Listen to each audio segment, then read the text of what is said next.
यही से बिछौना लेके रहिले अलग ही उन्हें रहता हमारे जरूर मत हो गेला राजा रोजे सुते के संग ही यही से बिछौना लेके रहिले अलग ही कोई लखना द्वार को अपने ही चार गो धक्का के बड़ा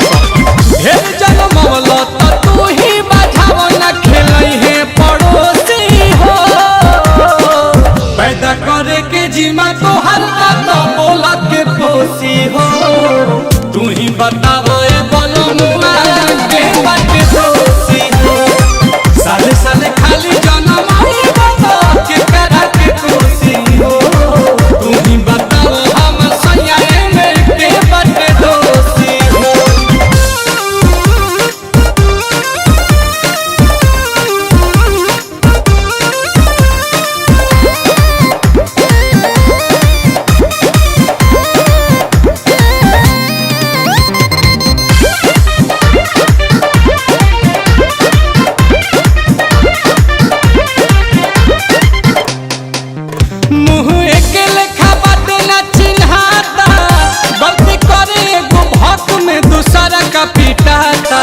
दुल्हन के रंग रूप वेशभूषा एक लेखा भइल बा ए राजा की होई छोटा काता रात भर न सोते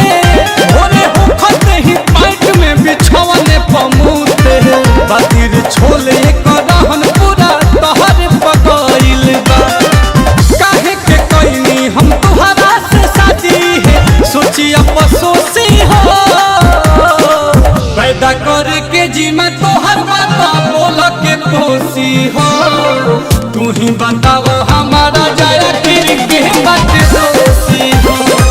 साले साले खाली जन्म आई बता के करा के पोसी हो तू ही बताओ हमारा जाया फिर के बात दोषी हो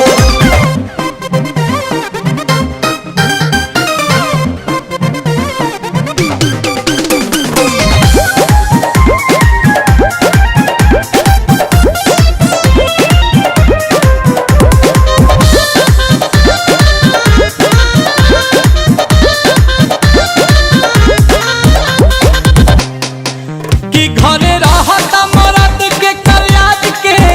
बड़ा काम के न काज के तू दुश्मन अनाज के ए नील कमल या सुतोष बानी किस्मत के झोंकत हो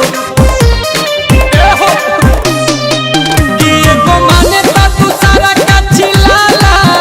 आती सारा का तो दिन भर में 3 बेर भूखाला दुआरा पर काहे एगो लग हर तू गाय न खरा खत हो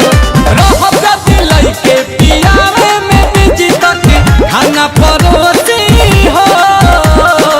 पैदा करे के जिम्मा तोहर बाता बोला के पोसी हो तू ही बताओ ए बोलो मुआ के बात दोषी हो साले साले खाली जन्म आई बाबा के करा के पोसी हो तू ही बताओ हम सैया में के बात दोषी हो आज के बाद 3 गो तहार 2 गो हमार।